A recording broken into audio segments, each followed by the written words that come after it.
মহার্ঘ ভাতা কার্যকর ১ জানুয়ারি থেকেই।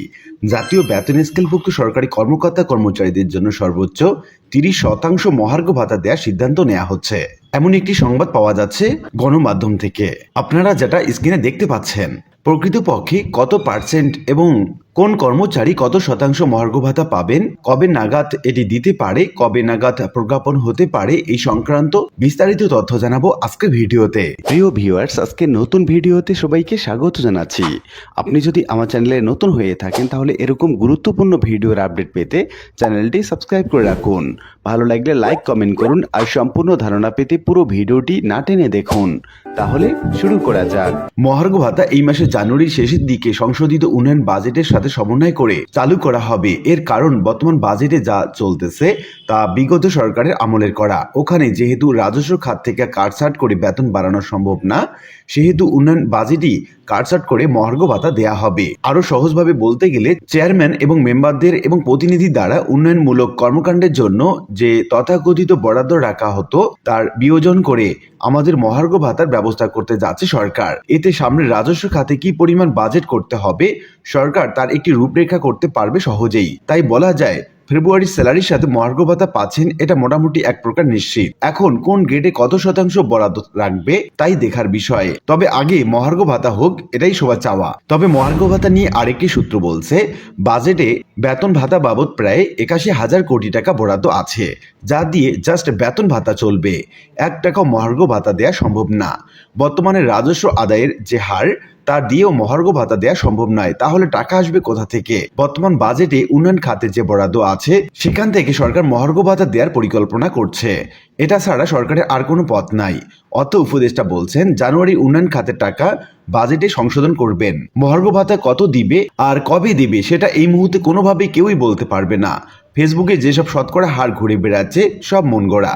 মহার্ঘ ভাতা নিয়ে আরেকটি সূত্র বলছে, আজকে সচিব মহোদয়ের একটা পোস্ট কমেন্ট করেছিলাম, কমেন্টে স্যারের রিপ্লাই দেখুন। স্যারকে বলা হয়েছিল, স্যার মহার্ঘ ভাতা কি হলো? তিনি উত্তর দিয়েছেন খুব শিগগিরই আসছে। এটি উত্তর দিয়েছেন ডক্টর মোখলেসুর রহমান, এমনটি দাবি করছেন একজন ফেসবুকার। কনক কুমার সরকার একজন ফেসবুকার, তিনি দাবি করছেন চূড়ান্ত হওয়ার পথে মহার্ঘ ভাতা। ১১ থেকে ২০তম গ্রেডের কর্মচারীরা পাবেন ৩৫%, আর ১ থেকে ১০তম গ্রেডের কর্মচারীরা পাবেন ২৫%, এবং এটা জানুয়ারি থেকেই প্রাপ্য হবেন।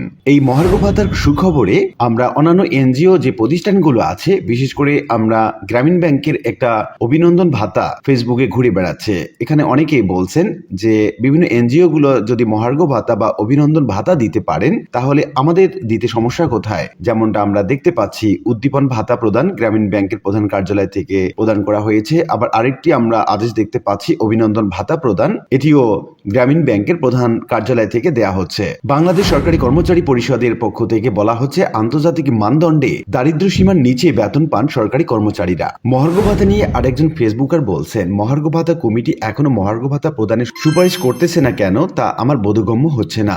সরকারি চাকরিজীবীরা এখন সব থেকে অসহায় অবস্থায় দিনাতিপাত করছে। সবাই ভাবে তারা সরকারি চাকরি করছেন, অনেক টাকা আছে, কিন্তু ভেতরে ভেতরে আপনি ফাঁকা। এই বাজারে ১৫ থেকে ২০,০০০ টাকা দিয়ে কিভাবে ৪ থেকে ৫ সদস্যের একটা পরিবার চালানো যায়, তিনি প্রশ্ন রেখেছেন। বর্তমানে একজন রিক্সা চালক, অটো চালক, দিন মজুর এবং বিভিন্ন কোম্পানিতে জব করা লোকের মাসিক বেতন ৩০,০০০ টাকার উপরে, সেখানে আপনার আমার বেতন ২০,০০০ টাকারও কম।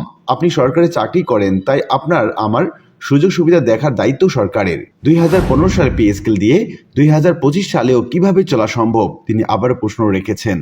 যারা নতুন যোগদান করেছেন তাদের বেতন তো একদম কম। আশা করি নতুন সরকার দ্রুতই মহার্ঘ ভাতা ঘোষণা দিয়ে পে স্কেল দেওয়ার পথ প্রসারিত করবেন। এমডি জাকির হোসাইন, তিনি মহার্ঘ ভাতা নিয়ে একটি চুলছেরা বিশ্লেষণ করেছেন। তিনি বলছেন, ১ থেকে ৯ গ্রেডে যারা আছেন তারা প্রথম শ্রেণীর অফিসার, সময় মতো প্রমোশন পান, পদ খালি না থাকলেও সমস্যা নাই, গ্রেড কমতে কমতে ১ বা ২-এ চলে যান। আরেক ফোরাম আছে ১১ থেকে ২০তম গ্রেডের লোকজন, ওনারা বেসরব দাবি দেওয়া নিয়ে ওনাদের মধ্যে হতাশা আর অপ্রাপ্তির ক্ষোভ অনেক। এই দুই পক্ষের মাঝামাঝি এতিম হলো ১০ম গ্রেডের লোকজন।